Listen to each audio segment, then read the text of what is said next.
경기 필포유 그전에 프로그램 런칭하면서 기자님께서 저희 기사를 써주셨는데 2020년 4월 22일 날 그 베토벤과 봉준호 감독의 공통점이라는 기사를 써주셔가지고 제가 좀 감사 인사를 드렸던 적이 있는데 기자는 뭐 기사거리를 주셔서 지면을 메꿀 수 있도록 해주시는 분들이 감사한 존재인데 감사 방향이 거꾸로 된 것 같습니다. 아유 너무 분위기가 좋네요. 아주 훈훈합니다. 그냥 감사가 벌써 오가고.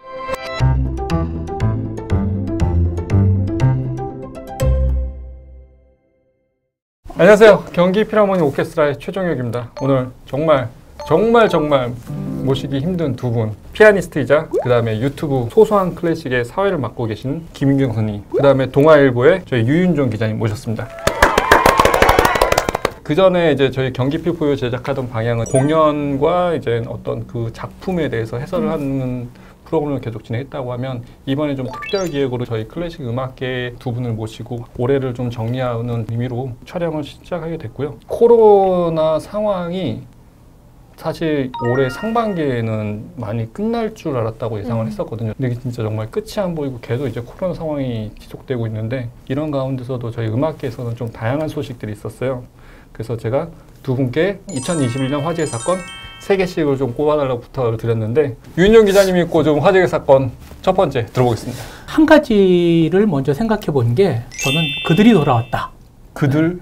네, 발길이 그동안 코로나 이후 끊어졌던 해외 연주가들이 대략 10월 이후로 자가 면제 혜택을 받아서 다시 한국 무대를 찾기 시작했습니다. 무티지휘 빈필하모닉이 세종문화회관과 예술의 전당에서 공연을 가졌고요. 바이올리니스트 바딤 레핀, 첼리스트 요요마, 특히 건반이 내한 러시를 이뤘죠. 루돌프 부흐빈더의 디아벨리 프로젝트, 독일의 앨리스 사라우트, 폴란드의 안드르셰프스키, 러시아의 키신, 올해 쇼팽 콩쿠르 우승자 캐나다의 브루스 류, 이스라엘의 보리스 길트부르크, 차례로 리사이틀이나 오케스트라 협연 했거나 지금 기다리고 있죠. 근데 기자님 그 중에서 가신 공연 깊이 묻지 마요.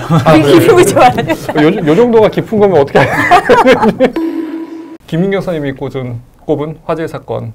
올해 굉장히 많은 한국인들이 국제 콩쿠르에 대거 입상을 했어요. 기특한 거예요. 어떻게 보면 저희들의 까마득한 후배들이 어리신가? 아니, 까마득한가요? 그렇게 안 보이는데? 모르겠다. 그래요? 여기까지. 뉴욕의 메트로폴리탄 오페라 콩쿠르에서 소프라노 김효영, 또 테너 듀크 킴, 부소니 국제 콩쿠르에서 박지용이랑 김도현, 김다솔 피아니스트가 베토벤 콩쿠르에서 2등했고, 김수현 피아니스트가 몬트리올 국제 콩쿠르에서 동양인 최초로 우승을 했고, 또 한재민, 완전 영재잖아요. 예, 좀 봤어요. 10대 그 소년, 그 어린 소년이 NS쿠에서 첼로 부분에서 우승. 또 박연민 피아니스트는 쇼팽 국제 콩쿠르에 본선에 진출하기도 했는데 또 NS쿠 콩쿠르 피아노 부분에서도 우승을 하기도 했고, 마지막으로 또 바리톤 김기훈, 이 BBC 카디프 싱어 오브 더 월드 콩쿠르에서도 우승하는 등 이런 어려운 상황에 많은 우승자들, 입상자들이 나와서 너무 기특하고 대견스럽고 자랑스러운 거예요. 선배로서, 음악인으로서 무한한 박수와 응원을 보냅니다. 저는 특히 또 박재홍 씨는 저희가 545에서 베토벤 4번을 같이 했었거든요. 그래가지고 우리가 먼저 했다라는 그런 자부심이 좀 있으시죠. 정말로 말씀해 주신 분들 앞으로 너무 기대되는데 저희 이렇게 보통 라인업을 이렇게 짜잖아요, 내년도. 그러면 이제는 고민이 돼요. 선택지가 너무 많아요. 맞아요. 지휘자나 이제 기획자들한테는 너무나 이제 행복한 선택의 시간이 되지 않을까. 그 다음에 이제 저희 기자님께서 또 다음 제가 뽑은 두 번째 뉴스도 역시 김용 선생님과 같은 콩쿠르 러시였습니다.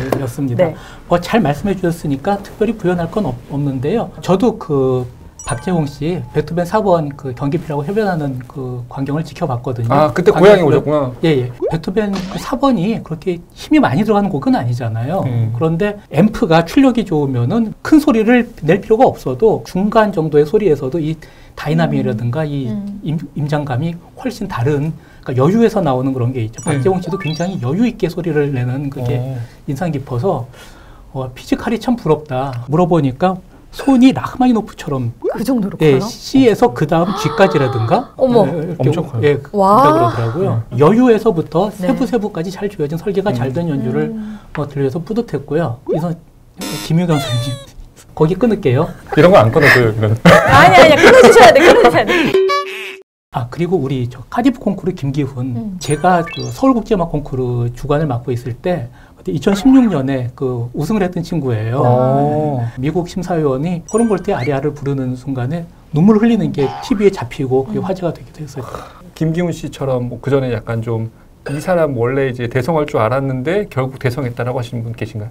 김기훈 씨는 근데 워낙 예전부터 이름이 나 있었고 유럽에서도 인정을 굉장히 받으면서 활동을 하시다가 한국으로 오신 네. 분이기 때문에 갑자기 이렇게 떠오르는 샛별 같은 존재는 아니잖아요. 아, 근데 일단 노출이 돼야 저희들도 만나니까. 그 두 번째 화제 얘기가 이제 지금 말씀하신 맥락이랑 좀 연결이 되는데 제가 두 번째로 꼽은 화제라면 화제가 이제 쇼팽 국제 콩쿨이에요. 근데 쇼팽 국제 콩쿨이 아닌 유튜브 스트리밍에 있어요. 그 유튜브라는 플랫폼을 통해서 전 세계에서 우승자가 아니고 결선을 진출하지 않아도 내가 좋아하는 연주자들, 내가 응원하고 싶은 사람, 나의 픽, 나의 페이버릿이 생기게 되는 현상이 지금 처음으로 액티브하게 아주 활동적으로 벌어지게 된 상황이에요. 저 지금 선생님이 좀 말씀하셔가지고 좀 느낀 건데 네. 저는 이제 그 전에 K-팝 스타나 이런 걸 가끔 봤거든요. 네. 그러니까 그게 왜 애정이 생기냐면 말씀하신 거랑 같은 맥락인 것 같아요. 내가 처음에 그 사람의 연주를 봤는데 난 저 사람의 연주가 되게 좋아. 그러니까 그 사람의 연주를 혹은 그 사람의 공연을 계속 응원하면서 보게 되는 거예요. 그 여정을 같이. 맞아요. 와갖고 저도 이번에 쇼팽 콩쿠르 봤는데 응원하게 되면서 네. 끝까지 그 과정을 보게 되는 네.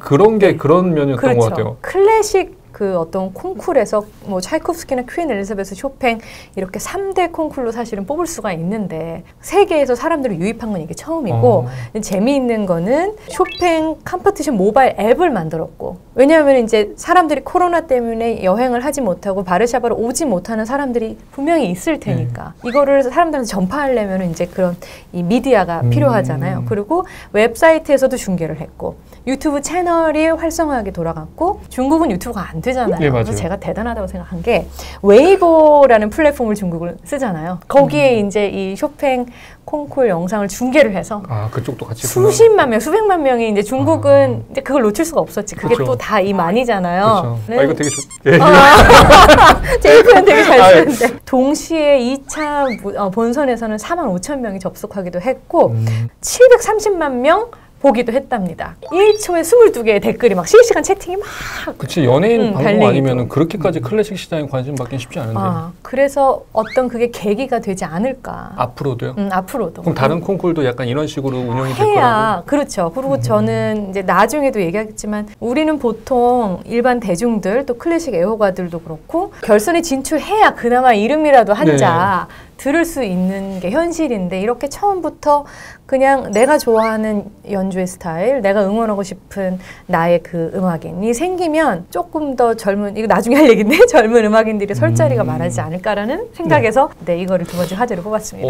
저 이렇게까지 깊게 생각해 본 적은 없는데 이렇게 정리를 해주시니까 진짜 앞으로도 김인경 선생님의 조언을 받아서 많은 콩쿨들이나 이런 것들이 좀 이렇게 진행이 되면 세계 클래식 시장에서도 긍정적인 효과가 분명히 있을 것 같아요. 그럴 것 같아요. 이번에 이제 기자님께서 또 다시 한번 세 번째도 저는 좀 두루뭉술이한 오케스트라 환경에 좀 변화들이 많이 보였다. 해외 교향악단들의 연주가 멈춤하면서 오히려 그 상대적으로 국내 오케스트라의 역할이랄까 기대되는 면은 많아졌죠. 경기필 같은 경우는 아까 말씀해 주신 5for5 같은 그런 참신한 프로젝트를 통해서 위상과 존재감이 강화되는 기회를 가질 수 있습니다. 걱정 많이 했어요. 왜냐면 얘기가 안 경기필 얘기가 좀 나와야 되는데 음악사회에 대한 역할을 그렇게 해낸 거죠. 사실 제가 감사할 건 아니고 우리 회사가 감사해야 될 건데 너무 감사하신데요? 또 여기서 월급 받으니까 이 정도 감사 표현을 해야 될 것 같아요. 그런데 경계해야 될 점도 있어요. 서울시향이나 KBS나 경기필 같은 전통의 강호교향악단뿐 아니라 새로운 얼굴들이 주목을 받기 시작했어요. 올해. 무슨 얘기냐면 늘 고정으로 이제 연주하는 오케스트라가 아니라 한시적으로 운영되는 프로젝트 오케스트라를 얘기합니다. 평창대관령음악제 오케스트라나 서울국제음악제의 심프 오케스트라나 다 올해 굉장한 역연을 보여줘요. 제가 잠깐 모인 오케스트라를 이렇게 잘하면은 지금 오케스트라를 경계해야겠다. 좀 잘해야겠다 이런 생각을 가졌는데 올해 하나가 더 늘어났어요. SAC 싹 페스티벌 오케스트라도 굉장히 신선하고 역동적인 연주를 펼쳤는데요. 사실은 이유가 있습니다. 해외에서 유학하던 특히 독일을 중심으로 그쪽에서 솔리스트로 활약하든가 악단에 있든가 유학하는 젊은 아주 기량이 출중한 그런 연주자들이 많이 국내에 들어와 있거든요.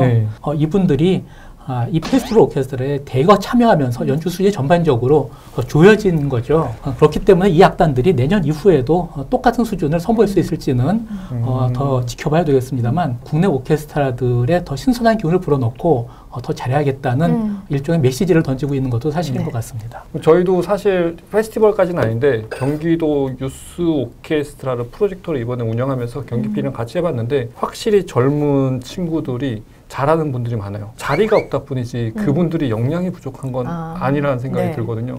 그래서 이런 페스티벌 오케스트라들이 확실하게 우리나라가 연주자 풀은 굉장히 잘 갖춰져 있는데 그 기회가 부족한 거다라는 생각이 좀 들긴 들더라고요. 클래식 시장의 무대는 항상 부족하죠.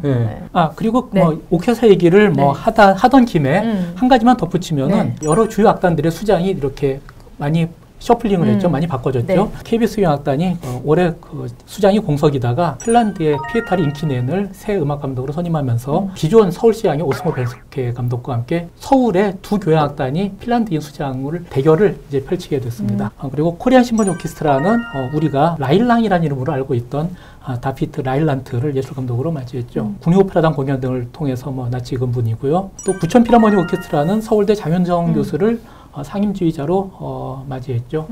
그런 자리 위치 이동들도 지켜봐야 될 앞으로의 대목입니다. 김윤경 선생님이 또 이제 피아니스트로서도 이제 협연도 많이 하셨고 아쉽게도 경기필만 불러주질 않으시더라고요.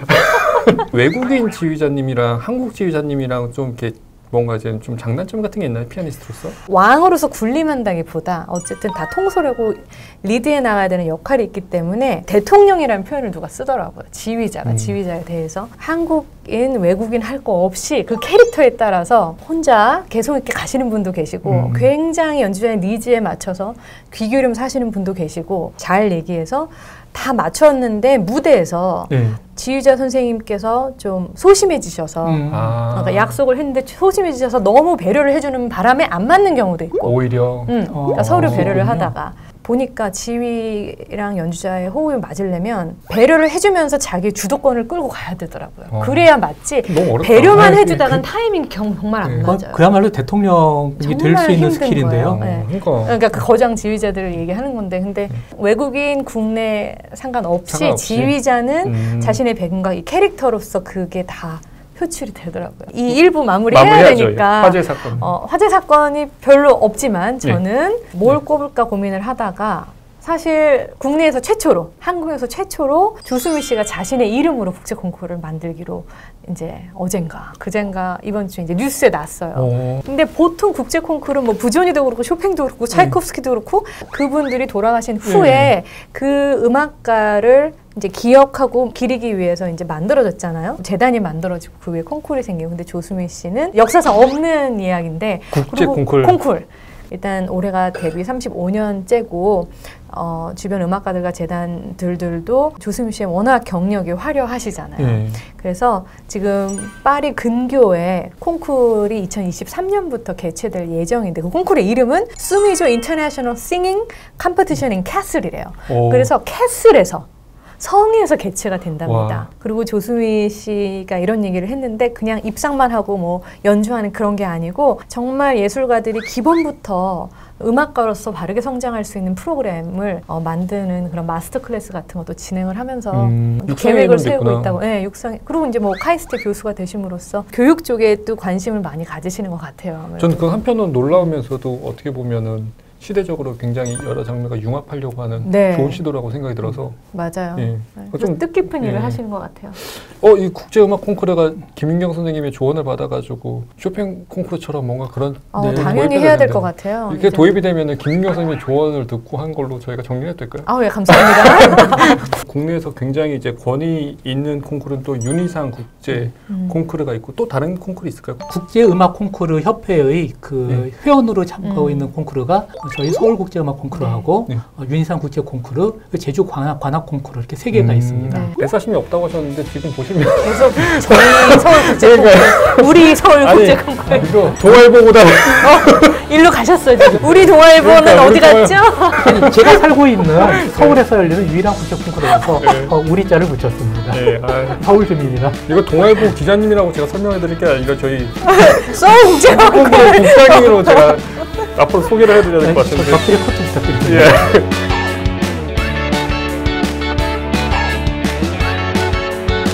지금 구독자 무려 13만. 이 방송이 나갈 때는 아마 13만 될 수 있겠죠. 약간 제발 그렇기를. 그래요? 근데 네, 어렵습니다. 구독과 좋아요 부탁드릴게요. 경기필도 구독과 좋아요 부탁드리겠습니다. 경기필도 가셔서 구독과 좋아요 꼭 해주세요. 이거 절대 편집하면 안 돼요.